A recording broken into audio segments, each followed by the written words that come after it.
Oke, Assalamualaikum warahmatullahi wabarakatuh. Ketemu lagi dengan saya di Al-Fatih Channel dalam pembelajaran bahasa Indonesia berbasis daring. Dan kali ini materi yang akan saya sampaikan adalah tentang kalimat efektif, yaitu tentang pengertian, syarat-syaratnya, dan juga tentunya ciri-cirinya. Mari kita simak bersama materi tentang kalimat efektif. Baik, yang pertama, pengertian kalimat efektif. Kalimat efektif dapat diartikan sebagai susunan kata yang mengikuti kaidah kebahasaan secara baik dan benar.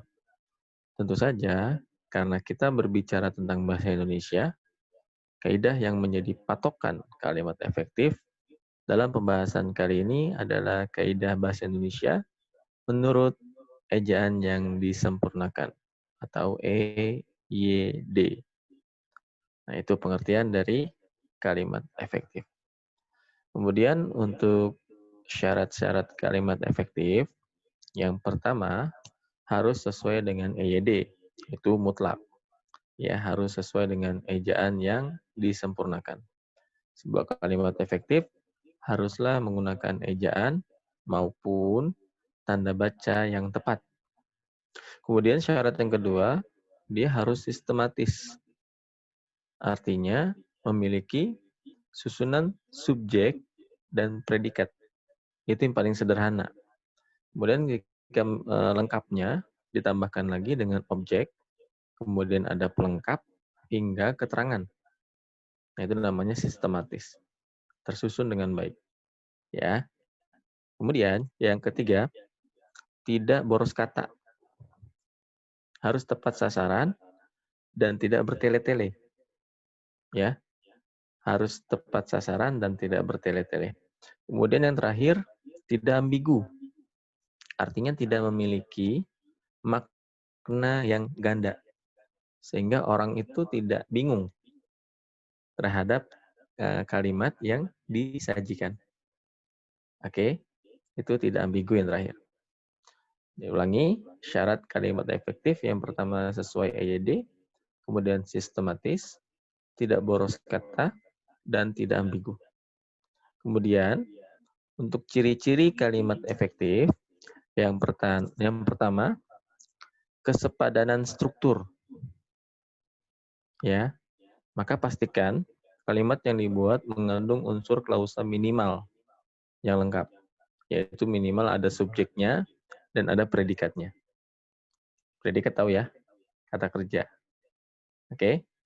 Kemudian, jangan taruh kata depan atau preposisi di depan subjek, karena akan mengaburkan pelaku di dalam kalimat tersebut. Nah, berikut nih contohnya nih, kalimat efektif dan tidak efektifnya. Bagi semua peserta, diharapkan hadir tepat waktu. Kemudian yang kedua, semua peserta diharapkan hadir tepat waktu. Kalimat yang pertama ini tidak efektif karena di situ ada kata bagi. Ya. Jadi jangan meletakkan kata depan di depan subjek. Ini langsung aja, langsung subjek. Ya, semua peserta diharapkan hadir tepat waktu. Kemudian yang ketiga, hati-hati pada penggunaan konjungsi yang di depan predikat karena membuatnya menjadi perluasan dari subjek. Contohnya gini, dia yang pergi meninggalkan saya. Nah, kan kita lihat yang keduanya, langsung ya, dia pergi meninggalkan saya. Itu cukup. Jadi tidak usah pakai kata yang lagi. Langsung, dia pergi meninggalkan saya. Kemudian yang keempat, tidak bersubjek ganda. Bukan berarti subjek tidak boleh lebih dari satu. Boleh ya. Namun hal ini lebih ke arah menggabungkan subjek yang sama. Ini yang tidak boleh. Ya.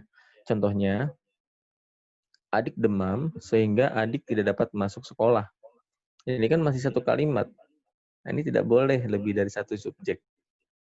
Ya, makanya kalimat efektifnya yang di bawahnya itu adik demam sehingga tidak dapat masuk sekolah. Itu udah cukup. Orang lain yang membaca langsung paham, oh si adik ini sedang demam. Tidak perlu lagi ditegaskan, ya, adik demam, sehingga adik, nah itu tidak efektif. Oke, itu yang pertama. Yang kedua, mengandung kehematan kata.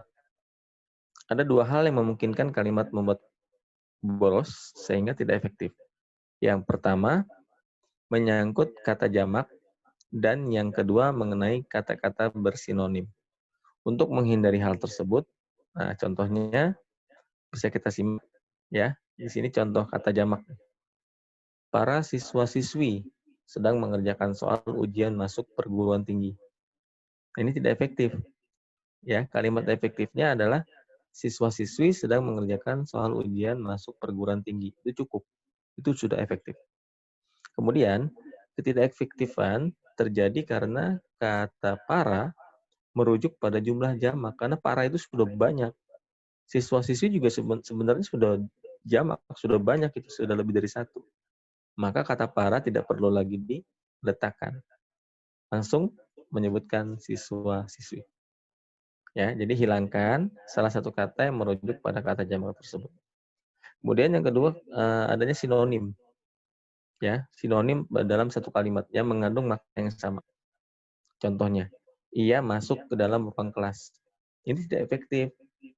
Seharusnya ia masuk ruang kelas. Itu sudah cukup. Karena yang namanya masuk, pasti ke dalam. Maka tidak perlu lagi masuk ke dalam. Ke dalamnya tidak perlu ditulis lagi. Atau kucing itu naik ke atas genting. Itu kan sama. Naik, yang namanya naik itu ke atas. Tidak mungkin naik itu ke bawah. Ya, maka ketika ada kata naik, tidak usah lagi ditulis ke atasnya. Langsung kucing itu naik ke genting. Ya. Jadi seperti itu. Kemudian yang ketiga, ciri-ciri kalimat efektif yaitu adanya kesejajaran bentuk. Nah, ciri-ciri yang satu ini menyangkut soal imbuhan dalam kata-kata yang ada di kalimat, sesuai kedudukannya pada kalimat itu. Pada intinya, kalimat efektif haruslah berimbuhan paralel ya, dan konsisten. Jika pada sebuah fungsi digunakan imbuhan me, selanjutnya imbuhan yang sama digunakan pada fungsi yang sama. Nah, contohnya gini. Hal yang mesti diperhatikan soal sampah adalah cara membuang, memilah, dan pengolahannya. Ini tidak efektif. Yang efektif seperti apa? Hal yang mesti diperhatikan